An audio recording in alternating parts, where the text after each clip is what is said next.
اس کی توفیق سے آج ہم نے سورہ آل عمران سے آیت نمبر 115 اور 116 کی تلاوت کی ہے۔ دعا ہے اللہ رب العالمین ہمیں ان آیات کا معنی مفہوم سمجھنے کی توفیق عطا فرمائے۔ گزشتہ سبق میں اہل کتاب کے نیکوکار لوگ جنہوں نے حق کو قبول کیا، نیکیوں میں سبقت اختیار کی، اللہ رب العالمین نے ان کی شان کو، ان کے مقام کو بیان فرمایا ہے۔ اور آج کے سبق میں بھی انہی کی تعریف، توصیف اور اس کے ساتھ ساتھ ان کے برعکس جن لوگوں نے ہٹ درمی اختیار کی اور کفر کو ہی ترجیح دی، اپنے باطل عقائد پر ڈٹے رہے، ان کا انجام کار کیا ہوگا اس کے متعلق بتایا ہے۔ ترجمہ دیکھیں گے پھر بات سمجھ آئے گی۔ فرمایا وما یفعلوا، وما اور جو، یہ ما موصولہ ہے، واو عاطفہ ہے، ما موصولہ، اور جو یفعلوا وہ کریں، من خیر بلائی میں سے، اور وہ جو بھی نیکی کریں گے، یعنی وہ لوگ جنہوں نے نیکیوں میں سبقت لے جانے کی ٹھان لی ہے، سبقت لے جانے کی کوشش کرتے ہیں، وہ اہل کتاب میں سے ادھر کنورٹ ہوئے ہیں، ان سب کے بارے میں اشارہ کیا جا رہا ہے۔ وما یفعلوا من خیر، اور وہ جو بھی نیکی کریں گے، فلن یکفروہ، تو اس میں ان کی کوئی بے قدری نہیں کی جائے گی، یعنی چھوٹی سے چھوٹی نیکی اور بڑی سے بڑی نیکی اس کو قدر کی نگاہ سے دیکھا جائے گا، اور اللہ کے ہاں تو کوئی چیز، کسی چیز کی بے قدری ہوتی ہی نہیں۔ یہ انسان ہے جو بے قدری کرتے ہیں، لیکن اللہ تعالیٰ کسی کے عمل کی بے قدری نہیں کرتا۔ واللہ، اور اللہ علیم خوب جاننے والا ہے، بالمتقین متقی لوگوں کو۔ متقی کون ہے، پرہیزگار کون ہے، اور کس نے لبادہ اوڑھا ہوا ہے، اور کون جو ہے وہ شیلٹر لیے ہوئے ہے، اس بات کو خوب اچھی طرح سے اللہ تعالیٰ جانتا ہے۔ ان الذین، بے شک وہ لوگ، کفروا جنہوں نے کفر کیا، لن تغنیا ہرگز نہ کام آئیں گے ان کے، عنہم ان کے، اموالہم ان کے مال، اموالہم ان کے مال، ولا اولادہم اور نہ ہی ان کی اولادیں، من اللہ اللہ سے، شیئا کچھ بھی،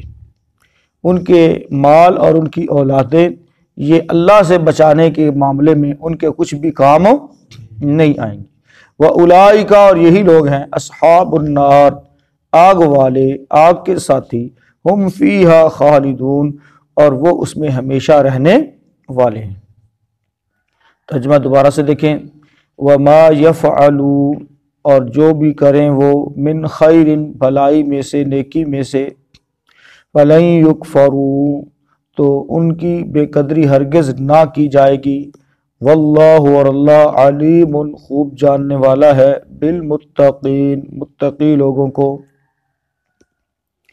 ان الذین، بے شک وہ لوگ، کفروا جنہوں نے کفر کیا، لن تغنیا ہرگز نہ کام آئیں گے، عنہم ان کے، اموالہم ان کے اموال، ان کے مال، ولا اولادہم اور نہ ہی ان کی اولادیں، من اللہ اللہ کے ہاں، شیئا کچھ بھی، وَأُولَئِكَ اور یہی لوگ ہیں، اصحاب النار آگ والے، ہم فیہا خالدون وہ اس میں ہمیشہ رہنے والے ہیں۔ محترم بھائیو، اللہ رب العالمین نے کس قدر انصاف کی بات کی ہے کہ اہل کتاب میں سے جو لوگ بھی گزشتہ جو صفات بیان ہوئی ہیں،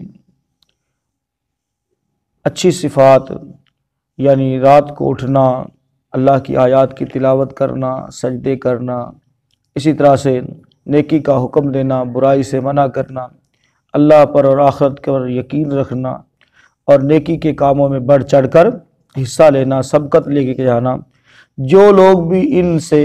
ان صفات سے متصف ہوں گے، اللہ رب العالمین نہ صرف ان کو ان اعمال کا بدلہ دے گا بلکہ اس کے علاوہ جتنے بھی چھوٹے موٹے اعمال ہوں گے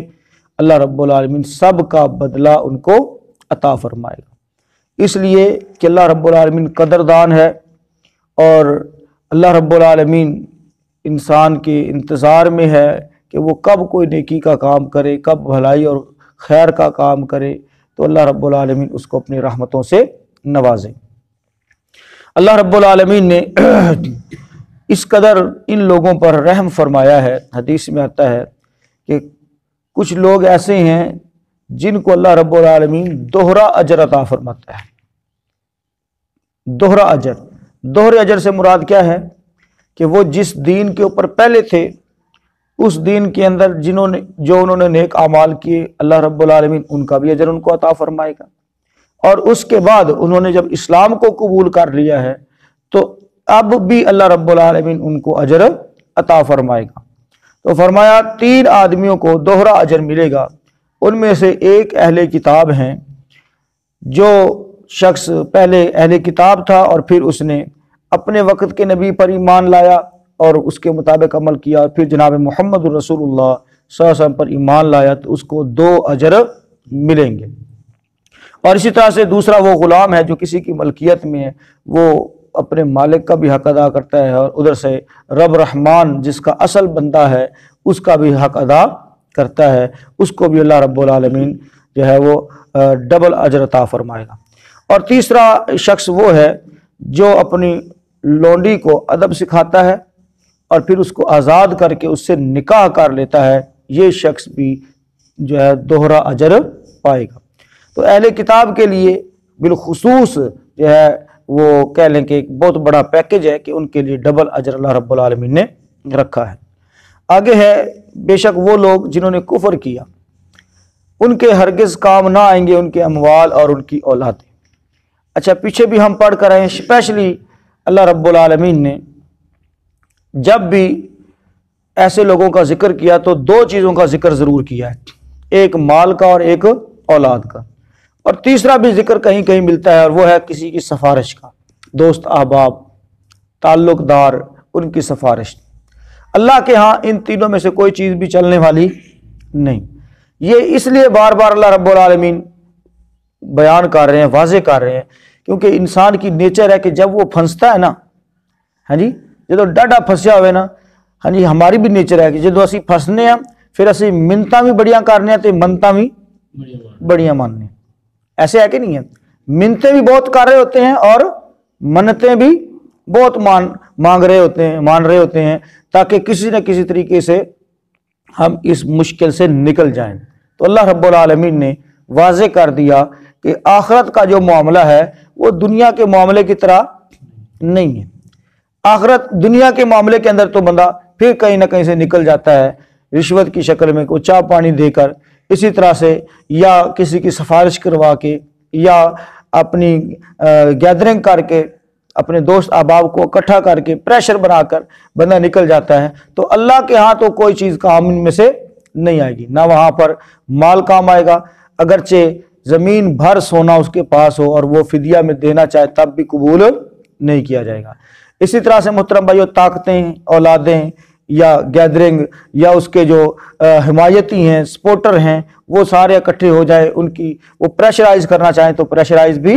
نہیں کیا جا سکتا، کیونکہ وہ مالک الملک ہے، اس کو کون پریشرائز کر سکتا ہے۔ اسی طرح سے محترم بھائیو، جو سفارش کا معاملہ ہے، اگرچہ سفارش کا جو کنسیپٹ ہے وہ موجود ہے، نبی محترم صلی اللہ علیہ وسلم بھی سفارش کریں گے، قرآن بھی سفارش کرے گا، لیکن کرے گا کس کے حق میں؟ جس کے حق میں اللہ تعالیٰ کی طرف سے اجازت ہوگی۔ بات سمجھ آ رہی ہے نا؟ یعنی جس کے حق میں اجازت دی جائے گی اللہ کی طرف سے، اس کے بارے میں سفارش ہو سکے گی، ورنہ سفارش قبول ہی نہیں ہوگی۔ تو اللہ رب العالمین نے واضح کر دیا کہ یہ لوگ ہیں آگ والے، کون؟ جنہوں نے کفر کیا، کفر پر ڈٹے ہوئے اور کفر پر ان کی موت ہو گئی، توبہ کرنے کی توفیق ہی ان کو نہ مل سکی، تو ایسے لوگ دائمی جہنمی ہیں اور اس کے اندر اس آگ میں ہمیشہ ہمیشہ رہیں گے۔ اللہ رب العالمین ہم سب کو محفوظ فرمائے، اللہ رب العالمین ہمیں اپنی اصلاح کی توفیق عطا فرمائے اور ہر نیکی کا کام دیکھیں بھائیو، اللہ رب العالمین نے فرمایا کہ میں بے قدری نہیں کرتا، تو ہمیں بھی چھوٹے چھوٹے معمولی جو چھوٹے چھوٹے کام ہیں نیکی کے، ان کو ہمیں بھی معمولی نہیں سمجھنا چاہیے۔ اللہ کے رسول صلی اللہ علیہ وسلم نے فرمایا لا تحقرن من المعروف، کسی بھی معروف کسی بھی نیکی کو حقیر نہ سمجھو، اگرچہ اپنے بھائی سے کھلے چہرے کے ساتھ ملنا ہی کیوں نہ ہو، اگرچہ ایک معمولی سی چیز کو راستے سے ہٹانا ہی کیوں نہ ہو، کوئی کانٹا، کوئی پتھر، کوئی اینٹ، اس کو ہٹانا ہی کیوں نہ ہو، یعنی چھوٹی چھوٹی نیکی بھی کل قیامت کے دن کیا آئے گی؟ کام آئے گی، اور بڑے یہ چھوٹی چھوٹی نیکیاں مل کر انشاءاللہ پہاڑ بن جائیں گی، جیسے چھوٹے چھوٹے گناہ مل کر کیا بن جاتے ہیں؟ پہاڑ بن جاتے ہیں۔ اللہ رب العالمین ہم سب کو نیکی پر قائم رکھے، اپنی اصلاح کی توفیق عطا فرمائے۔ اللہ رب العالمین ہمیں ان آیات پر عمل کی توفیق عطا فرمائے۔ دیکھ لیجیے جو بات سمجھ نہ آئے تو پوچھ لیجیے۔